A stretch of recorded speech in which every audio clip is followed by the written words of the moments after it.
السلام علیکم. IMIS کے تمام فوکل پرسن کو خوش آمدید کہتے ہیں.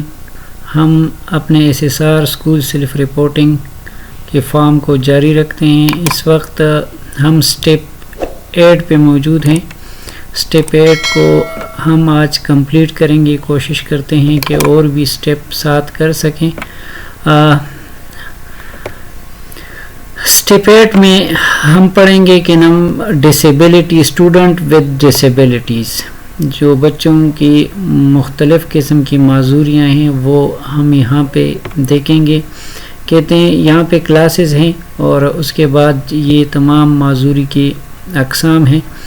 کلاسز میں آگے ہر کلاس کے آگے ہم نے اسی ڈسیبلٹی کے نیچے جو ڈسیبلٹی کی قسم ہے اس کے نیچے ہم نے صرف بچوں کی تعداد لکھنی ہے.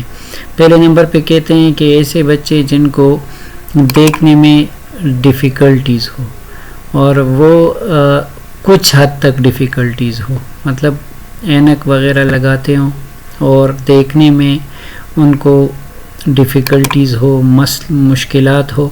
تو ایسے کتنے بچے ہیں جن کو دیکھنے میں تھوڑے بہت مشکلات ہو. اور پھر دوسرے نمبر پہ کہتے ہیں کہ ایسے کتنے بچے ہیں جو جن کو بہت زیادہ مشکلات ہو دیکھنے میں. ٹھیک ہے. اور اس کے بعد کہتے ہیں کہ جو بچے ہیں ان کو سننے میں تھوڑی بہت مشکلات ہو. پھر جس کو سننے میں مطلب جو کان کا آلہ بھی استعمال کرتا ہو اور کچھ بھی دیکھیں یہاں پہ لکھا ہوا بھی ہے کہ ہیئرنگ، جس نے hearing disorder using hearing aids can not do it all. ٹھیک ہے جی. جن کو تھوڑی بہت معذوری ہو سننے کی وہ یہاں لکھیں، جن کو بہت زیادہ ہو وہ یہاں پہ لکھنے ہیں. پھر اسی طرح آگے چلنے پھرنے میں جن کو دشواری ہو وہ تھوڑی بہت ہو وہ یہاں پہ، اور جو بہت زیادہ ہو تو ان کو یہاں پہ لکھنا ہے. اس طرح پھر آگے یاد کرنے میں جن بچوں کو یاد کرنے میں، یادداشت میں جس کو سائیکولوجیکل ایشوز ہوں.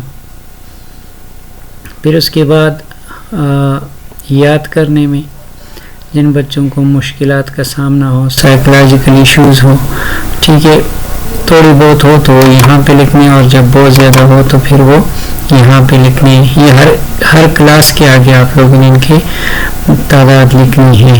اگر اس طرح کے ڈس آرڈر ہو مختلف قسم کی تب آپ نے لکھنی ہے. اگر ڈس آرڈر نہ ہو پھر آپ نے نہیں لکھنی. پھر آگے جن کے ہاتھ بازو وغیرہ کا ایشوز ہو اور وہ ان کو تھوڑا بہت مسئلہ ہو یہاں پہ لکھنے، اور بہت زیادہ مسئلہ ہو تو وہ یہاں پہ لکھنے ہیں. پھر آگے کمیونیکیشن اسکل، مطلب سپیکنگ میں جن بچوں کو مسئلہ ہو تھوڑا بہت ہو یہاں پہ لکھنے، اور بہت زیادہ مسئلہ ہو تو وہ یہاں پہ لکھنے ہیں. اور اس کالم، یہ جو کالم ہے ان کالم کو بھی آپ لوگ چھوٹا بڑا کر سکتے ہیں. ٹھیک ہے جی. یہاں سے ٹھیک ہے. تو اسی طرح پہلے نرسری کلاسز میں ان تمام جو ڈس آرڈرز ہیں، جو مشکلات ہیں بچوں کو وہ لکھنے ہیں. اگر ہے تو ٹھیک ہے، اگر نہیں ہے تو لکھنے کی ضرورت نہیں ہے. تو نرسری کلاس میں ایسے کتنے بچے ہیں جن کو دیکھنے میں مسئلہ ہو، سننے میں مسئلہ ہو، چلنے پھرنے میں مسئلہ ہو، یا ان کے سائیکولوجیکل ایشوز ہو، یا جو ہاتھ کا مسئلہ ہو. پھر آگے کہتے ہیں کہ کمیونیکیشن سکلز میں مسئلہ ہو. تو وہ اس ترتیب کے ساتھ آپ لوگوں نے ان کے نیچے لکھنا ہے. پھر دوسری کلاس کا، پھر آگے تیسرے، فورتھ، ففتھ، اس ترتیب کے ساتھ. جب آپ اس کو مکمل کریں گے اس کے بعد پھر آپ نیکسٹ پہ کلک کریں گے. ٹھیک ہے. جب آپ نیکسٹ کریں گے تو اگلا اسی طرح یہ جو اسٹوڈنٹ کی ڈسیبلٹی تھی وہ پہلے والا سٹیپ 8 میں صرف لڑکوں کا تھا، اور اب سٹیپ 9 میں لڑکیوں کا بھی اس ترتیب کے ساتھ آپ لوگوں نے لکھنا ہے. یاد رکھیں سٹیپ 8 میں لڑکوں کا جو مشکلات ہے، ڈس آرڈرز ہیں وہ لکھنے ہیں، اور پھر سٹیپ 9 میں لڑکیوں کا لکھنا ہے. ٹھیک ہے. جب اس طرح اس ترتیب کے ساتھ لڑکیوں کا آپ مکمل کریں گے پھر آپ نیکسٹ کریں گے اسٹیپ 10 پر. ٹھیک ہے.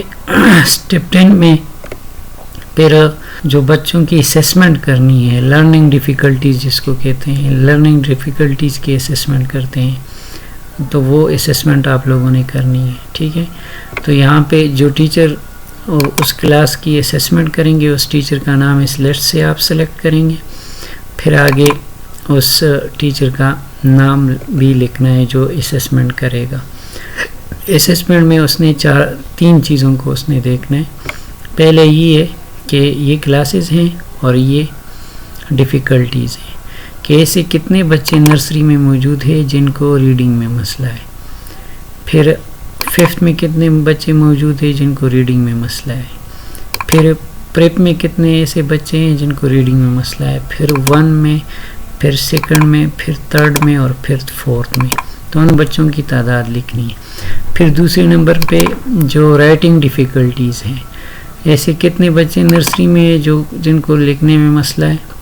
پھر 5th میں اس طرح کلاس وائز بچوں کی تعداد لکھنی ہے جن کو رائٹنگ میں مسئلہ ہے. پھر آگے میتھمیٹیکل ڈیفیکلٹیز ہیں، ایسے بچے جن کے میتھمیٹیکل ڈیفیکلٹیز ہیں وہ کتنے، ایسے بچے نرسری میں کتنے ہیں.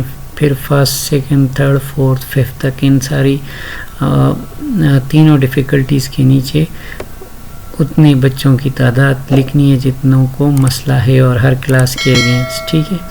پھر اس آخر میں پھر کہتے ہیں کچھ کویسچنز ہیں ان کے جواب دینے ہیں. پہلا کویسچن ہے کہ are you skilled to identify children having learning difficulties, کہ آپ ٹرین ہے اس کے حوالے سے، آپ کو کوئی تجربہ ہے کہ آپ نے جو بچوں کے ڈیفیکلٹیز کو آئیڈینٹیفائی کیا ہے. تو یہ اس ٹیچر کے بارے میں پوچھتا ہے جس ٹیچر کو آپ لوگوں نے اوپر سلیکٹ کیا ہو. تو وہ آگے یس نو میں جواب دینا ہے کہ کیا اس کے پاس کوئی تجربہ، کوئی سکلز ہے کہ اس نے ڈیفیکلٹیز آئیڈینٹیفائی کی ہے، لرننگ ڈیفیکلٹیز. پھر کہتے ہیں ہاں اگر اس کو تجربہ ہے تو how many children you have identify, تو کتنے بچے جو ہیں ایسے آئیڈینٹیفائی کیے گئے ہیں، ان بچوں کی تعداد لکھنی ہے یہاں پہ. پھر کہتے ہیں ہیو یو اورینٹیڈ اور guide any other teacher of your school on learning difficulties.